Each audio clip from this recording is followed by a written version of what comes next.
بسم الله والحمد لله والصلاة والسلام على رسول الله وعلى آله وصحبه ومن والاه. السلام عليكم ورحمة الله وبركاته.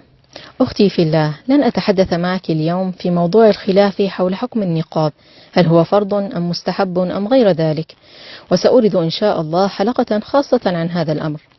لكن اليوم حديثي معك أخيتي الغالية يا درة المصونة، أنت يا وردة من قطاف العفاف، هو همسة من القلب إلى القلب حول أهمية النقاب وجماليته وضرورة الثبات عليه، خاصة في زماننا هذا، زمن التقلبات والانتكاسات، زمن انقلبت فيه الموازين وتغيرت فيه المفاهيم عن المسلمات والمسلمين، فحربت فيه العفة والفضيلة ونشرت فيه الفاحشة والرذيلة.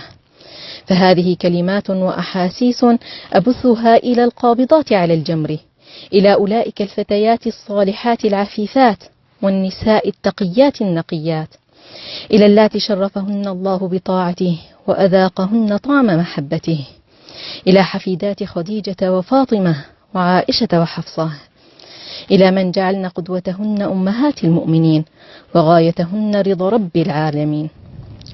تأملي أن الله اختارك لتكوني بملابسك وثيابك مثلهن، أما تكفيك هذه مكرمة؟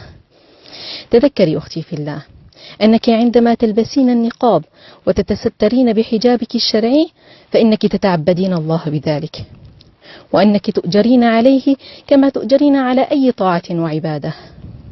فالنقاب عبادة وليس عادة كما يروج له أعداء الدين ومن تبعهم من أبناء جلدتنا، قالوا مثل ذلك أن النقاب عادة وليس عبادة، ولو كان كما يزعمون أبطل الله زعمهم لما اختلف في حكمه الفقهاء والمحدثون. فعليك أخيتي أن تترفعي عن هذا الكلام ولا تلتفتي إلى المثبطين والمخذلين، وأبشري بكل خير ما دمت مستمسكة وباقية وثابتة على هذا الحال، خاصة في هذا الزمان الذي كثر فيه الفساد والفتن واختلطت فيه الأمور، ففي هذا الوقت يتضاعف أجرك وثوابك عند الله عز وجل. فالنبي صلى الله عليه وسلم قال: العبادة في الهرج كهجرة إلي. فالحياة السعيدة تكون في ظلال طاعة الله وهدي رسول الله صلى الله عليه وسلم. فنقابك هو طاعة لربك وعز لك وحب وشوق لما أعده الله لك، فافتخري واعتزي به. قال الحسن البصري وأحمد بن حنبل: أعز أمر الله حيثما كنت يعزك الله، أي كوني عزيزة بالله ودينه، مظهرة لشعائره، مفتخرة بسننه، مستمسكة بمبادئه. واعلمي غاليتي أن نقابك يدعوك إلى تجميل باطنك بالإيمان والأخلاق كما جملت ظاهرك به، يدعوك أن تكوني قدوة ومثالا لمن حولك، فبتمسكك به دعوة صامتة لغيرك من المسلمات إلى أن يحذين حذوك ويقتدين بك. فقد قال الإمام الشافعي رضي الله عنه: من وعظ أخاه بفعله كان هاديا.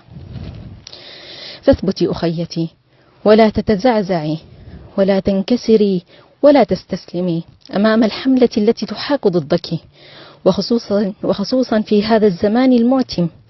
فعليك أن تعي أختي المسلمة الأبعاد العظيمة لهذه الحملة، فالقضية ليست فقط قضية نقاب وليست حربا على النقاب، القضية هي أنت بذاتك كمسلمة، بثباتك على مبادئك وقيمك وبالتزامك وتمسكك بدينك وبسيرك على نهج من اقتفيت أثرهم. فكوني على قدر حمل هذه المسؤولية وعلى قدر حمل هذا اللقب منقبة، فأنت كمسلمة تمثلين نصف المجتمع الإسلامي بذاتك وتلدين ثم تربين النصف الآخر، فأنت المجتمع بأكمله، فبصلاحك يصلح وبفسادك يفسد. فلا تبالي وإن سمعت ما سمعت، فأنت تحملين رسالة عجز عن فهمها وحملها، فالله معك وهو سندك وهو الذي يتولى أمرك ولن يخيب رجاءك. والسلام عليكم ورحمة الله وبركاته.